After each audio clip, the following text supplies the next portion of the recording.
reading this lecture is on building trust, self-awareness, and how we can be better followers and leaders. I mean, that's all part of the whole context of building trust, is that leaders have to trust followers, followers have to trust leaders, and one of the key ways that we develop trust is making sure that we are self-aware, that we're willing to self-disclose as need be in order to create a more authentic relationship with our leaders and followers. And trust is really the most important thing that we can do in the context of our organization, because if we trust the people that we work with, if we don't trust our employer to do what they say, if we don't trust our employees to do what they say, we're going to end up with an organization that doesn't function. So it is really important that we function in a way to make sure that we are maximizing the trust that we can build with our employees. So trust, as it says there, is a very complex concept. It's multifaceted, but it really is about how we have faith in or we believe in someone's integrity or reliability. And so I have to believe that you are going to follow through and be consistent in what I ask of you, and vice versa. You need to be able to trust me. And so we look at trust. There are 5 basic elements of trust. And a lot of times we think about integrity and trust as the same thing, but in fact, integrity is a key part of trust, but it is not the only thing that goes into building trust with our employees and with others. We also need competence, right? We need to have the capability of doing something appropriately and doing something well.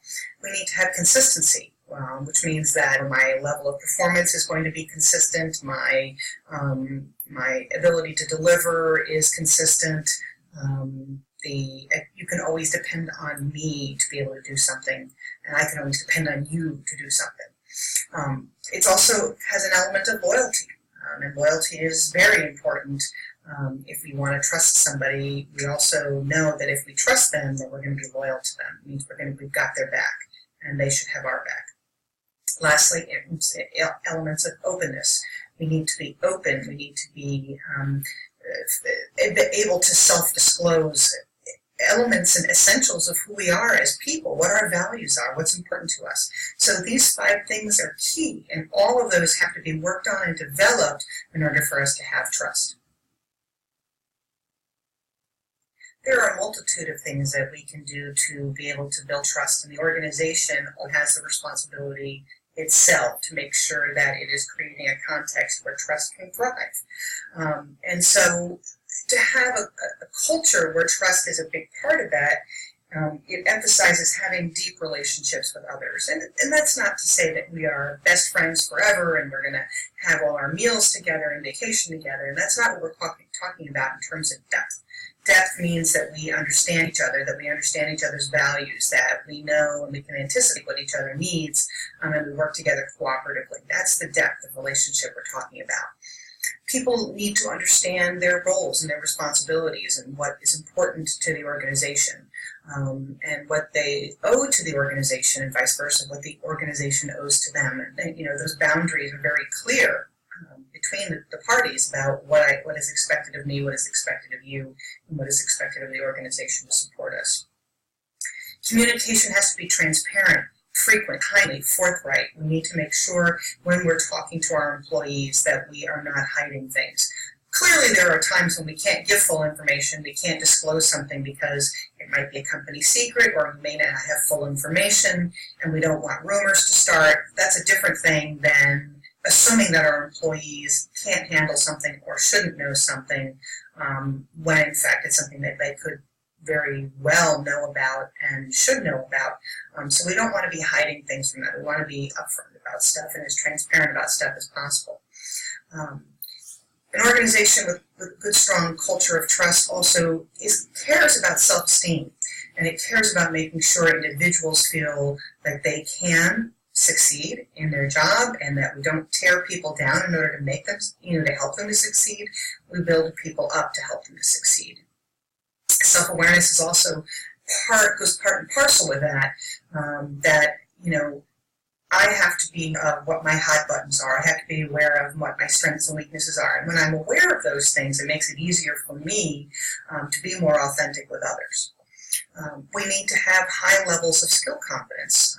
Again, if I'm going to trust that you're going to do something, I need to make sure, first of all, that you have the skills. So I want to make sure that I train you. I want to make sure I hire the right people with the right skills. And then I'm going to let you go. And I'm going to let you fly and learn how to do all that things on your own. I'm there as a resource. I'm there as a support. But I have to trust you because I've given you the skills, or I've trained you in those skills, that you can go ahead and do that work on your own. We also have clarity, a shared purpose, a direction, or a vision, and that, again, also requires good communication from top management. Everybody knows what their role is in the organization. Everybody knows what the purpose of the company is and where we're headed, where we want to be, what drives us, what binds people together in this company and makes this company successful. Lastly, it honors promises and commitments. You don't want to, make a lot of empty promises to people, because ultimately people stop believing you. It's sort of like the boy who cried wolf.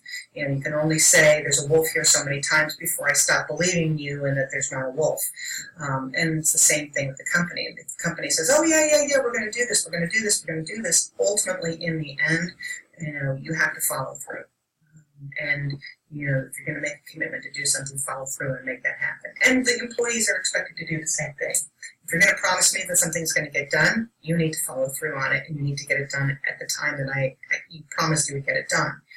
So that's all part of the building trust concept. So how can managers help develop trust with their employees and with others in the organization? And the first thing I would recommend to you is to always practice what you preach. If you're holding your employees to a standard, then you need to make sure that you're holding yourself to that standard. So you can talk all day long, but if you don't show people by example what is expected, people aren't going to do what you say. They're going to watch you and do what you do. So that's an important thing to remember. We always want to make sure that there's open lines of communication, that people know that they can talk, and that feedback is always welcomed, and critical analysis is always welcomed. Criticizing people is one thing. That's not really acceptable. But criticizing, idea or behavior in a constructive way, that's always beneficial. So people need to know that there's an open line of communication where they can give feedback, that even if they say to their boss, that's not going to work, I don't think that's a good idea, can I please explain to you why I think it's a bad idea, then you'll notice that with an open line of communication, you're getting constructive information from your followers, and your followers are getting constructive information from you, and it's a two-way street at workdays. So that open line of communication is key. We also have to recognize that we're going to have differences, that people are going to disagree on things. Not everything is going to be in line. We have conflict and all sorts of other problems. So the goal here is we're not looking to create wedges. We're looking to find solutions and get the best of both worlds from people. We want to make sure that we're keeping confidential information confidential, so that when someone shares something private with you, that it is staying private. We also need others to know what we value, what we stand for. If people don't know that about us, and they don't know what we value, they don't know what are the things that really drive us, they're not going to be able to support us. You're going to feel like you're out there floundering if you don't. People, no, I will not stand for that. That's not acceptable. That won't work for me.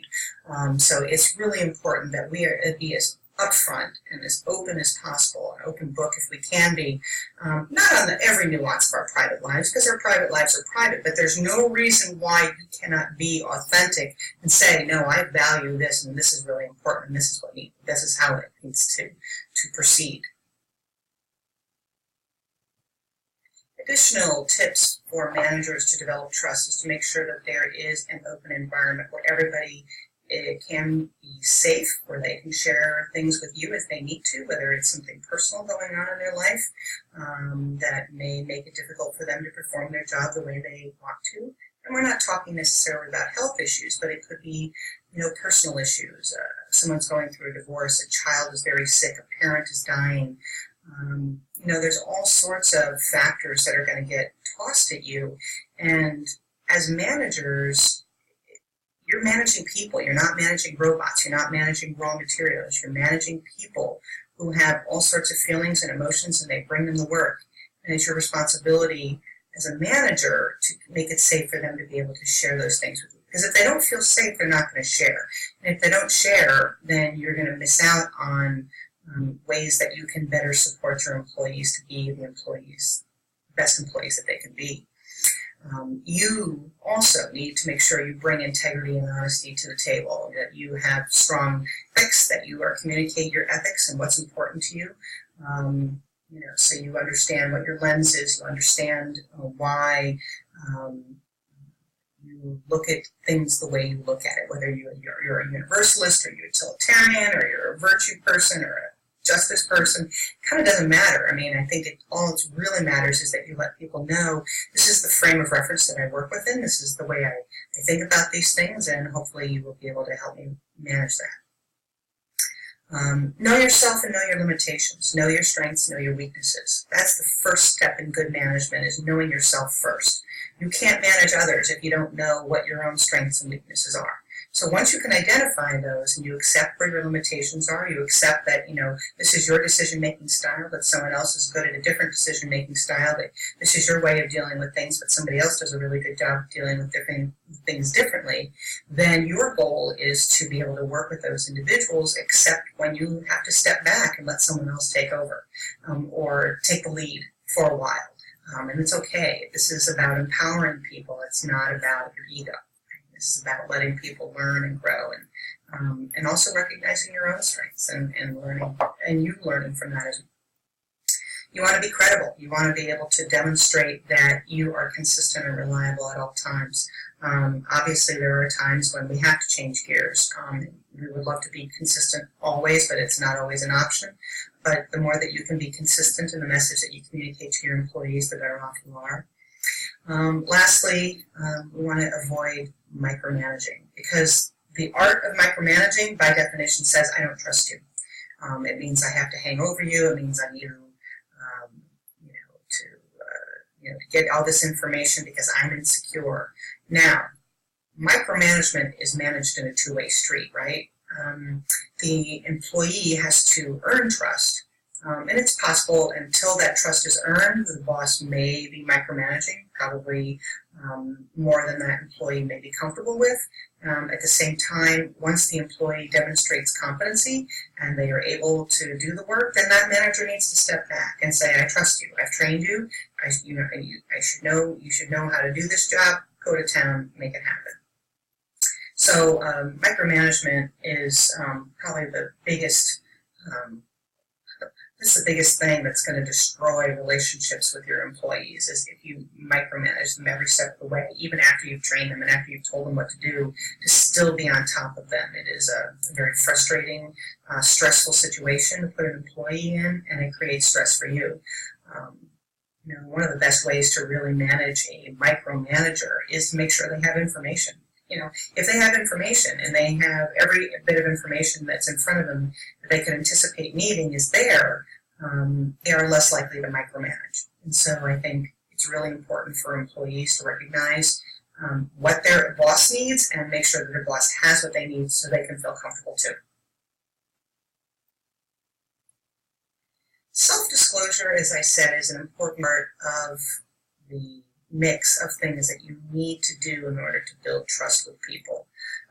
And it's a very hard thing for many people to do, particularly introverts, particularly people who feel incredibly and intensely private. They don't feel comfortable with being able to reveal certain things about themselves. But I think people need to know that you're human. And we know that the more that we can let others know something about us, it does create a reciprocal process that people are more likely to tell us things, to tell us their secrets, to tell us their concerns. And that reciprocal process is really what builds the trust between the employer and the employee, between the manager and the subordinate, and between the subordinate and the manager, that vice versa. So what kinds of things would you want to know? I need to know what motivates you. I need to know what excites you. What are your career aspirations? What is it that you want to do? What is it that you want to accomplish in life? I need to know what you fear. I need to know what you're scared of.